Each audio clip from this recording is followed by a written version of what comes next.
Hello everyone, taste of इमोशन्समध्ये तुमच्या सगळ्यांचं खूप स्वागत. माझं नाव आहे गौरी आणि आज आपण बनवणार आहोत कोबीचे पॅनकेक्स.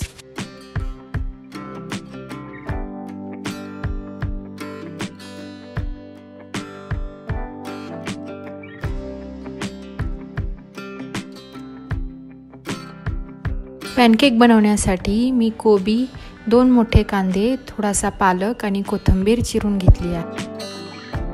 चिरलेल्या या सगळ्या भाज्या मी एका पातेल्यामध्ये काढलेल्या आहेत आणि आता आपल्याला त्याच्यामध्ये सगळे मसाले टाकून घ्यायचे आहेत. याच्यामध्ये आता आपल्याला टाकायचं आहे 1 चमचा हळद, 1 चमचा लाल तिखट, थोडंसं हिंग आणि 4 ते 5 हिरव्या मिरच्या आणि लसूण बारीक केलेला.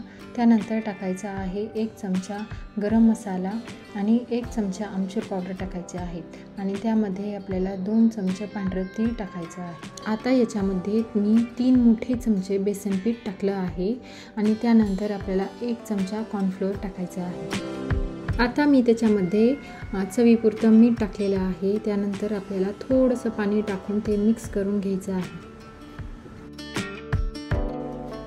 आता मी त्याच्यामध्ये 2 चमचा तांदळाचं पीठ टाकलेलं आहे. हे कम्प्लिटली ऑप्शनल आहे.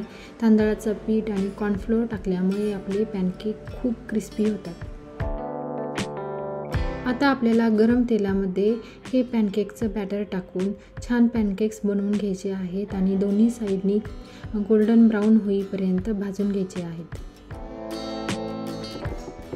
आपले कोबीचे पॅनकेक्स सर्व करण्यासाठी रेडी आहेत. हे असे पॅनकेक्स मुलांना खूप आवडतात आणि जे कोबी खात नाही ते देखील आवडीने खातात. सो तुम्ही पण नक्की ट्राय करून बघा आणि माझ्या चॅनलला सबस्क्राईब करा. Thanks for watching. Bye bye.